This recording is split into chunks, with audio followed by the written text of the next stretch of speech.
What's up, DBI?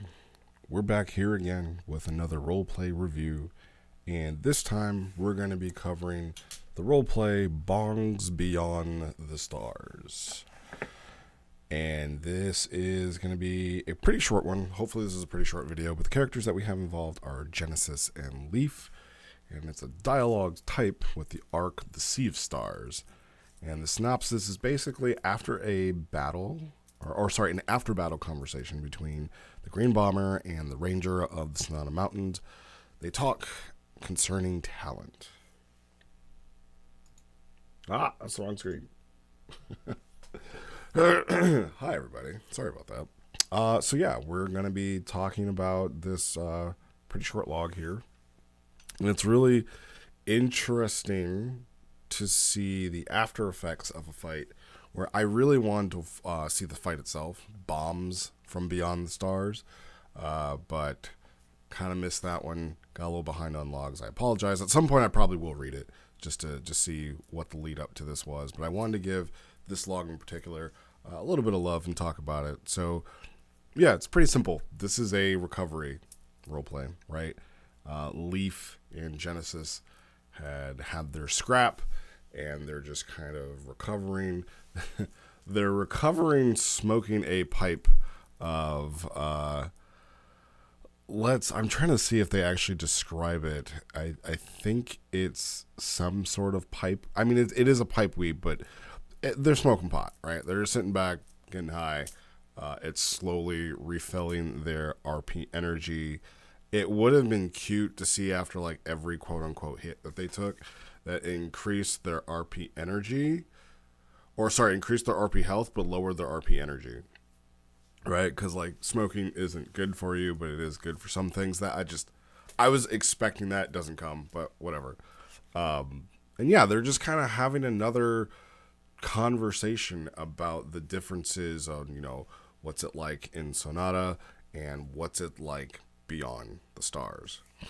And everybody's favorite little country bumpkin, Leaf, has no idea about things like restaurants and worldly foods and things like that. So he's asking all these really adorable questions, and Genesis is just kind of answering them. Like he says, they have restaurants where all food is cooked instantly, and all foods, different kinds from different regions and even planets. And Genesis is like, yes, you adorable but dumb little hick. Yep, you order it, and then, on Earth, there's a Haitian district, there's, a traditional noodle shop, Sand barbecue, even on Nig Yellow, they have all these different types of places. Like he's kind of being like, the verse is way more vast than you can think, and it's way more intertwined than you may know. So that was also very, very cute. And we get like some non-canon canon. I don't really remember how canon these coins are, but it makes an appearance here, and Leaf tries to give it to Genesis because it's like, hey, this is your prize, you won. And Genesis grabs it, and he can't take it. Something happens. It's very Wiz-Kaz-Bansky. And so we have like a little Nigmas becoming canon here. Is that what's happening in the continuity? Which is cool. I'm cool with it, right? Like, he's called the Godling. And very, very on par with what someone from Konats would believe, because they are literal gods there. They have like this whole different pantheon, which we could maybe discuss later. But after, the whole thing with the coin that happens, and it, Genesis gets rejected, they go into the meat and potatoes of this log where they talk about talent. And Leaf is kind of saying like, yeah, like, you're really strong. I understand why you and Sally, and it took me a very long time to realize who Sally was, Goliath, want to go fight dragons and find them. And he's like, it's going to be too long. Like, my arm is so messed up from what you did. It's going to take me all winter, a couple months at least, for this to heal before I'm able to go out and adventure again. And we kind of get into this conversation about how this particular Konatsu and the way he was raised views talent versus how Genesis views it. And they get into, I won't say a war, I won't even say a battle. They just get into a conversation about opposing ideals. And to Leaf, like, chi, chakra, talent, whatever you want to call it, is something that should be respected. Something, it almost seems like he feels like something should be reserved. He does say like it's forbidden. I don't know how like accurate that is into, again, the wider verse of Konats. To him and his story, sure, it's forbidden, and for what he's telling and what he believes, it's forbidden. But I wouldn't say that if somebody were to come to Konats, would everybody feel the same way? I don't think that, but it would kind of explain the very low level magic and feats that happen in like D&D BI, why a planet like Konats would be so, I won't say so far behind, but so like in the kind of medieval kind of times, like so low technology and things like that, because who knows, maybe that's something we can explore. Maybe somebody can, really tell us as to why this happened, why there's this kind of belief that it's forbidden. But what I found interesting in this log was the way that Genesis responded.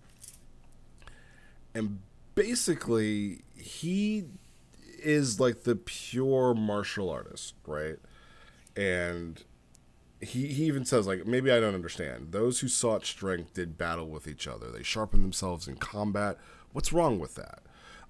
You speak of a place as if it were tragic, but to those who came here, they knew what they were doing. So they're at this lake, and this lake was the stage that was set for, long time ago. These two powerful warriors came here and they did battle. They changed the landscape with their battle. And then Leaf kind of tries to explain in almost like a haiku almost, that, this warrior went off the train. He left the family behind. They fought on this island. A mountain got cut in half. And then the Ronin died, and then the wife and child who were left behind starved in the winter. And almost without hesitation, without even thinking about it, Genesis is just like, yeah, but people have been fighting since before talent was around, and even without talent, they still fight, and there are still wars. So why are you blaming the gun, right? That's kind of what I got out of it. And then he kind of goes on to say that, like, even though we're not at war right now, because of how powerful people are, we're like in a Cold War where everybody has at least one planet buster person on each planet, and all it takes is for one of them to start, and then they're all going to start, and maybe we'll blast each other into oblivion. He was like, but we're still kind of all there. There's nothing really stopping people from going to war. And he's like, it's just right down to genetics, which after reading that, I kind of like, in this bit, I agree more with Genesis than I do with Leaf.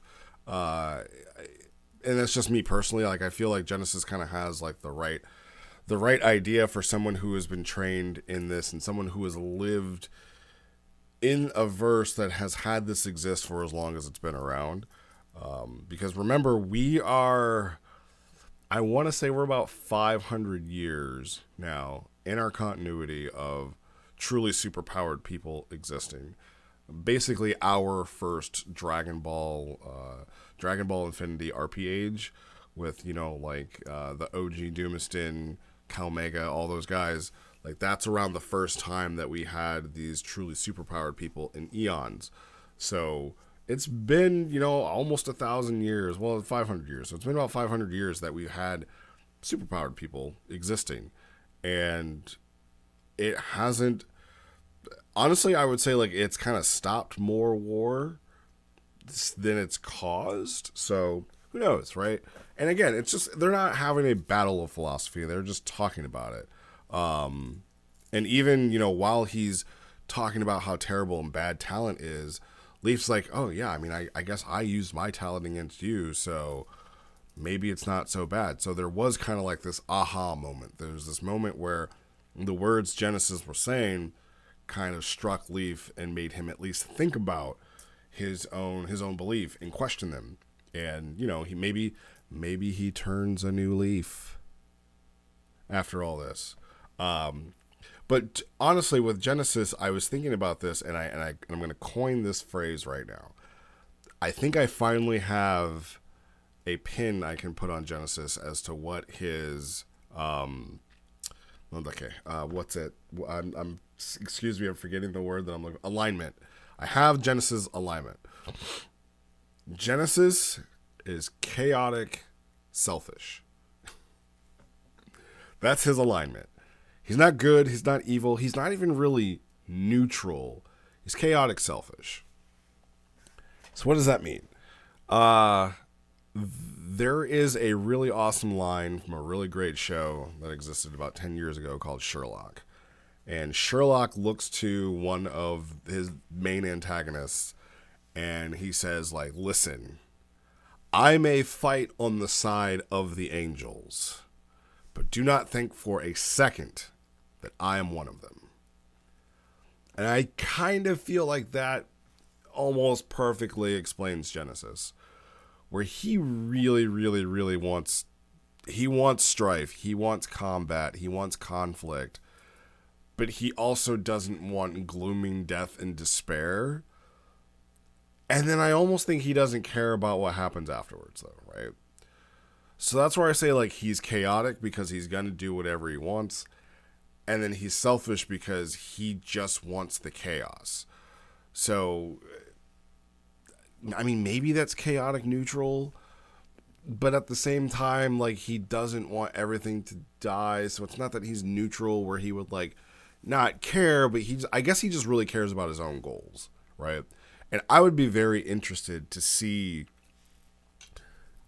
someone at some point being like, hey, you can't go hunt these dragons, and here's why, right? And I'm pretty sure Genesis is still going to do it. That's just how I feel. Like, I feel like you can tell him, like, if you fight this thing, it's going to obliterate 16 towns and thousands or millions will die. And he'll be like, guess that's what the Dragon Balls are for. And the last thing he does kind of mention, and everybody has been trying to get to Genesis and be like, talk about your family. Talk about Dumaston. Do it. And he's like, nope, I don't want to do it. I don't want to talk about Duma. Like, I know who he was. I don't want to. Nope, not going to do it. Because Leaf kind of even mentions, like, oh, is this your family technique? Because mine was.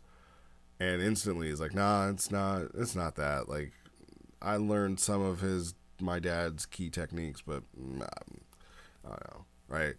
So he's definitely still got some daddy issues to work out, and maybe one day we'll see that. But yeah, I mean, that's pretty much it.